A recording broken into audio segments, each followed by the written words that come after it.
Hi everybody, it's me, Ashley Girl.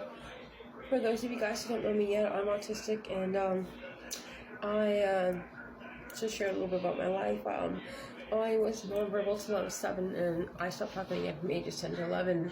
And I still have a lot of other sensory challenges today. That is like, I can't take showers. Like, I have to have only baths. Like, repetitive sounds give me seizures. I don't like being touched a lot. I get like really like I just like it feels like I can't breathe. And she was back here. People too consistently around me. I know it sounds weird, but that's exactly why I don't have a husband today, though I have 2 children. So it's real. Okay. What I want to talk about today though is I want to talk about a message, like a post that somebody commented on. So I posted this video on like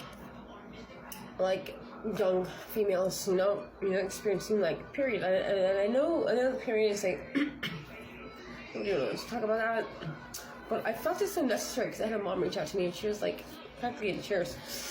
Her daughter wouldn't wear a tampon or a pad, and she was bleeding. And she, at school.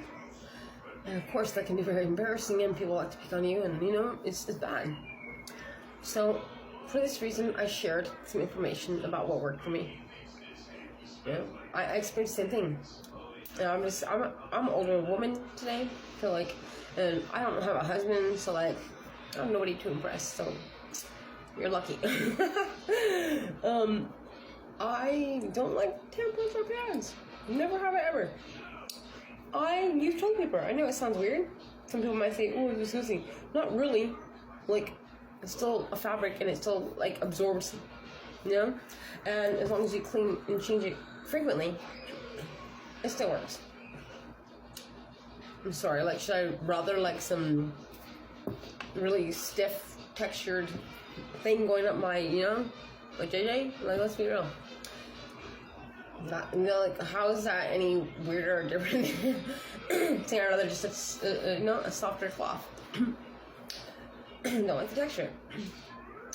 I don't like the texture of underwears or bras either. Never have I ever. I force myself sometimes to wear them just to be appropriate, but I don't like it. I'm very sensitive to touch and just don't like heavy textures on me. So I made a video for that for that reason, to help a mom. And then I got another lady messaging me on there.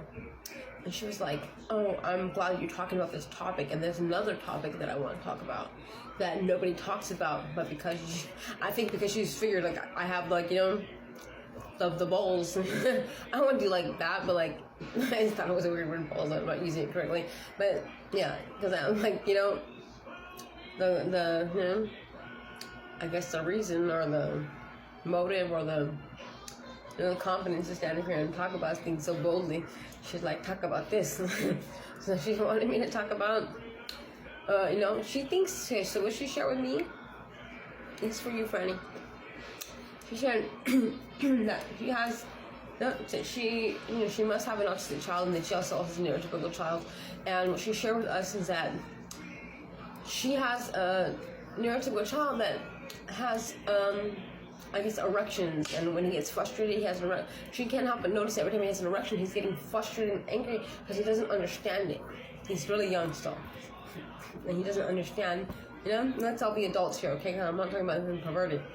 Just seriously, behavioral and medical, and we need to get to the bottom of this to help the children. So yeah, she said that he's expressing aggression. And she thinks that it's associated with she thinks that autistic children, when they're becoming aggressive, autistic males, she says, that she thinks it's associated with a frustration with their sexuality, sexual frustration. I don't want to I'm sorry, I have really trouble hiding, not hiding, but being appropriate with my expression, because with all due respect, I don't think that's correct. Okay.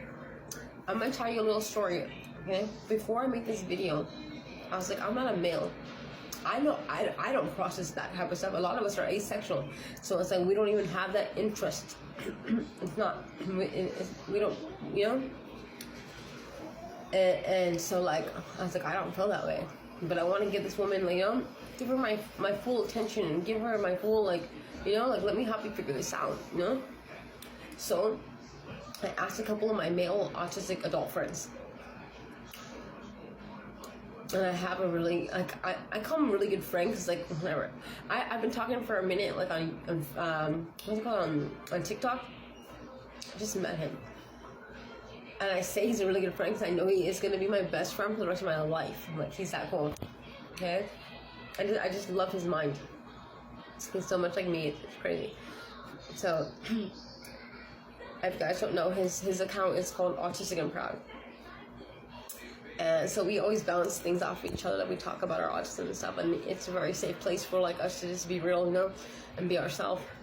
And I asked him, like, can I ask you a question? I asked a couple of my male friends. He answered me first. He saw about it. Awareness, you know? And when I asked him the question, and I sent him a screenshot of the message that was sent to me, he shares me the story. I want to read it to you guys, because when I read it, I cried. I hardly ever cry, you guys.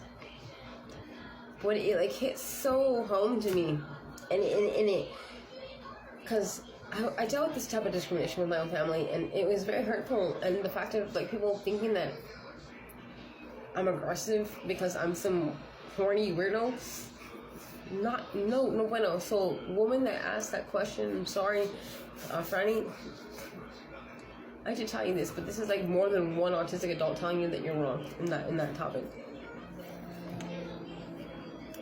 I like to please everybody, but not when it goes against who we are, you know? Not correct. I want to read this to you guys. When I read his message, I was just like, oh my god. I felt like my son Ozzy and, like, myself in that. I was like, oh my god. He's gonna become my best friend, because I'm gonna stalk him for life.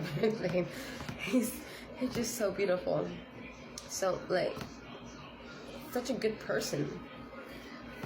And he's been through so much, and I just think it's really fucked up that people treat him this way, man. I'm really mad about it. Because I know what it's like to be treated that way. I've been treated that way too, and I'm a good person. And I'm getting really tired of this social stigma. Even our own families are treating us like fucking garbage, and it's really fucked up. It's not fair. It's really inhumane. So, before this thing ends, I'm gonna read this real fast. 1 second. Okay. He says this when I asked him the question, like, what was your experience with sexual frustration, being autistic, and as you hit puberty? He said, me has meltdowns, and me can get aggressive. Me has triggers. Most things me ignores, and me is very quiet, shy. But if me is tormented, me can blow a fuse. Me has been to 7 children's homes. Because me got expelled from school, I was classed as a naughty person. But me wasn't a naughty person. Me was autistic. Me mom gave me away because no one could cope with me. They didn't know what autism is.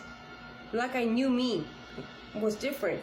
Didn't know what me is a child living in a grown me is a child living in a grown up's body. Me will never grow up. Me always be this child.